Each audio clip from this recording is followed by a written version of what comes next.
Hello, on se retrouve dans une nouvelle vidéo que j'ai déjà filmée. Je suis un peu deg, le fichier a complètement raté. Si vous entendez un bébé qui boit, c'est normal.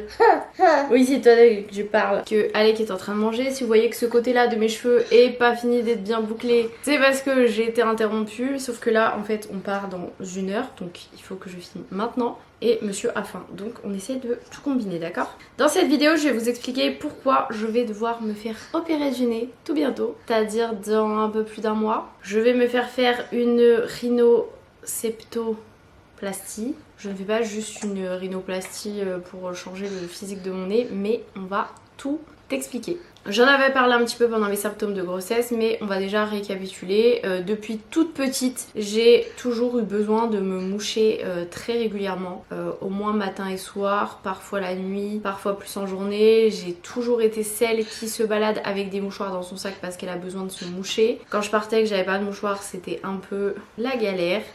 J'ai toujours saigné du nez assez fréquemment, un peu moins en grandissant, mais petite, on peut être sûr que dès qu'il faisait chaud, même quand il faisait pas chaud d'ailleurs en cours et tout, c'était tout le temps pour moi le nez qui saigne. Et ensuite pendant la grossesse ça s'est aggravé, donc si vous ne le savez pas, quand vous êtes enceinte vous pouvez faire une sorte de rhinite. Moi j'ai la chance parce que je n'ai pas le nez qui coule, en fait j'ai besoin de me moucher parce que j'ai l'impression que je respire pas bien, que j'ai le nez encombré, mais j'ai pas de nez qui coule, donc je me mouche, mais des fois ça sert pas à grand chose puisque le mouchoir est sec quoi, sans vous raconter tous les détails.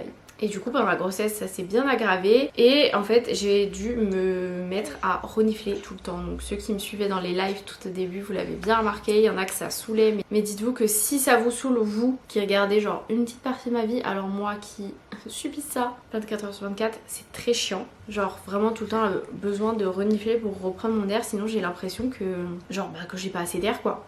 Pendant la grossesse il y a même des fois où j'ai dû me relever, genre limite dormir à demi assise pour bien respirer. Franchement c'était super chiant, à me faire des lavages de nez à la seringue comme pour les bébés là. Il n'y avait pas grand chose qui sortait comme je vous ai dit parce que c'est juste un encombrement. En fait comme si quelqu'un vous appuyait ici tout le temps. Genre c'est clairement ça. Quand je renifle ou que je force pour reprendre mon air, je pense que vous pouvez voir mes narines se collabent, donc ce qui fait que au final je prends pas tant d'air que ça et ça empêche de bien respirer. Enfin bref, très très relou. Ce qui s'est passé c'est que Alec ronflait pas mal, je sais pas si c'était dû aux régurgitations, si c'était juste une rhinopathie du nourrisson, on savait pas trop. Donc du coup j'ai eu un courrier du médecin pour le rediriger vers un ORL. J'ai eu de la chance puisque je connais un ORL qui m'a proposé du coup de recevoir les deux, donc lui et moi. Donc ça, trop bien. Comme ça, moi, ça me permettait de faire un petit bilan parce que franchement, c'était bien chiant. Bon, Alec,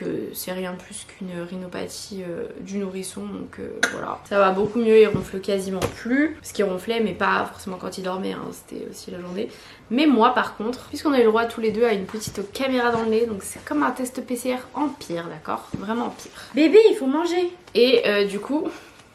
il s'avère que, franchement, j'en étais sûre que j'avais quelque chose de dévié, une cloison déviée, un truc. Je vais vous reprendre les mots parce que je suis un peu nulle. Donc, déviation septale antérieure gauche dont le passage est difficile au nasofibroscope. Et à droite, déviation septale haute et déviation septale inférieure. Voilà. Franchement, j'étais quasiment sûre de ça puisque j'ai ça depuis toute petite. Je m'étais fait mon propre diagnostic. Mais j'avais jamais pris le temps d'aller voir un ORL parce qu'il faut un courrier du médecin, parce qu'il faut prendre le temps d'y aller. Et puis voilà. Après avoir testé pas mal de pchit dans le nez, d'avoir fait des lavements de nez, c'était sûr qu'il y avait autre chose. J'ai besoin de faire revenir dessus. On a de la chance, j'en ai pas sur ma tenue. Donc voilà, ça s'est bien confirmé avec du coup le rendez-vous chez le ORL. Ce qu'il m'a dit c'est que j'allais sûrement avoir besoin du coup d'une opération pour remettre tout ça en place. Il m'a demandé aussi du coup si, tant qu'à faire l'opération, est-ce que je voulais changer quelque chose à mon nez. J'ai dit certainement. Puisque regardez comment il a décrit mon nez. Une supratype peu marquée avec une pointe légèrement tombante, un angle nasolabial fermé et peut-être un excès de septum caudal. En gros, moi ce qui me dérange sur mon nez, c'est l'espèce de goutte. On appelle ça la goutte. Avec mes potes on appelait ça la goutte. Ça tombe un peu, donc ce qui fait que mon nez est un peu grand et j'ai les narines aussi bien, très fines quoi. Du coup il m'a proposé de prendre contact avec un chirurgien maxillofacial qui est spécialisé dans le nez. Donc ce qui fait que j'ai pu avoir un rendez-vous très vite, genre peut-être 2 semaines plus tard. J'ai pu voir le chirurgien, donc franchement j'ai eu de la chance. Chez le chirurgien du coup on a fait une radio pour qu'il voit un peu les os de mon nez, comment ils sont, etc. Il a pas refait le truc avec la caméra parce que du coup ce que l'ORL avait mis c'était nickel, donc il n'y avait pas besoin de refaire. Et du coup effectivement il a confirmé que si je voulais corriger ça, faudrait une opération. C'est pas sûr à 100% que ça corrige tous les soucis, mais ça aiderait déjà grandement. Donc voilà, pareil, il m'a redemandé si je voulais changer quelque chose au niveau de l'esthétique, puisque quitte à se faire opérer, autant tout faire en même temps. Donc il a fait des photos de mon nez de toutes les faces, de tous les côtés, pour me proposer une estimation de à quoi ça pourrait ressembler. J'ai rendez-vous le 19 août pour qu'il me montre tout ça, qu'il me réexplique un peu toute l'opération. J'ai la date de l'opération, j'ai la date du rendez-vous avec l'anesthésiste, qui d'ailleurs l'horaire a été changé ce matin, j'ai pas été prévenue, mais bon c'est en visio donc c'est pas bien grave.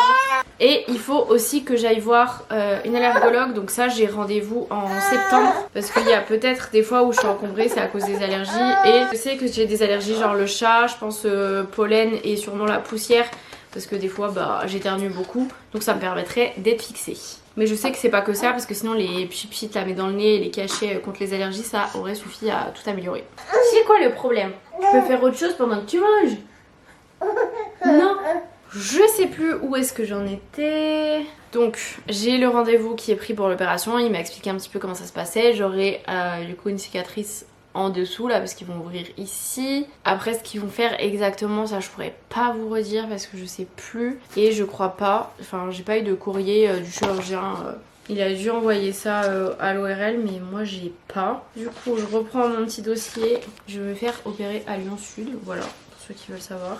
C'est mon petit truc de personne de confiance. J'ai la consultation d'anesthésiste, voilà. J'ai un petit questionnaire d'anesthésie à répondre pour le jour même. Questionnaire médical encore. Note d'information concernant l'anesthésie. Bon ils expliquent un petit peu comment ça va se passer, etc. C'est une anesthésie générale. J'en ai déjà eu une fois dans ma vie. Ouais. Quand j'ai fait quoi? Mais c'était une minuscule parce que c'était pour la gastroscopie.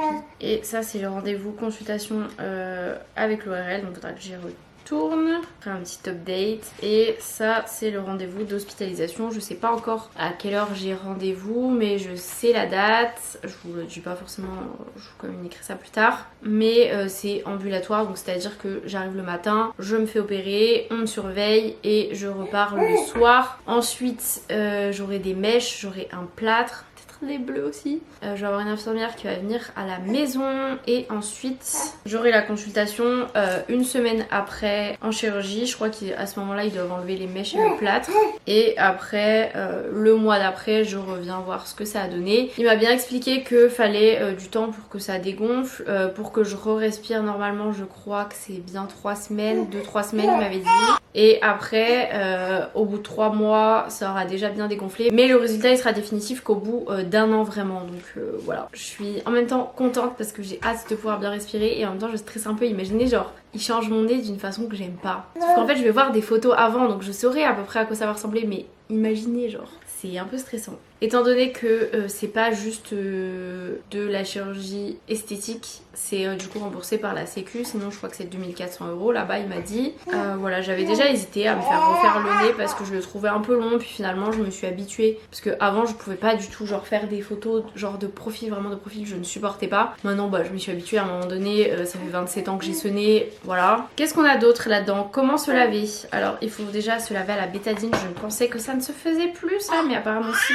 Genre le shampoing à la bétadine c'est une horreur. Et je pense qu'il va falloir que j'enlève tous mes piercings, ça va être très sympa aussi. Crème dépilatoire, moi j'en ai pas besoin. Il y a même un petit dessin qui vous explique comment vous laver si jamais vous ne savez pas. On se mouille le corps de la tête aux pieds, on se lave les cheveux, si chirurgie de la tête ou du cou. Lavez le corps entier vers les pieds en insistant sur la poitrine, le nombril, les organes génitaux, sous les bras, sous les fesses, entre les orteils. On rince et on refait une deuxième fois. Super. Il faut pas mettre de déo et tout en plus. Faut rien mettre sur le corps et les cheveux, même pas de crème. Brossez-vous les dents, mettez des sous-vêtements propres. En plus faut faire ça le matin. J'ai pas à me doucher le matin.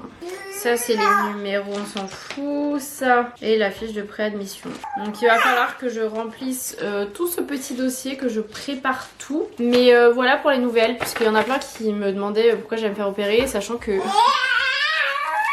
Vraiment limite je suis allée voir un ORL et 2 semaines plus tard je me fais opérer du nez, j'ai une date d'opération, genre ça s'est fait super vite. À la base il m'avait proposé une date en octobre mais j'étais pas dispo et du coup il a trouvé une date plus tôt que ça. Donc écoutez voilà, il va falloir que je m'organise aussi parce qu'il faut quelqu'un qui m'emmène, quelqu'un qui garde Alec. Après il va falloir que j'organise aussi un peu si je veux des vidéos en avance parce que je vais pas me filmer avec mon plâtre, mes bleus machin.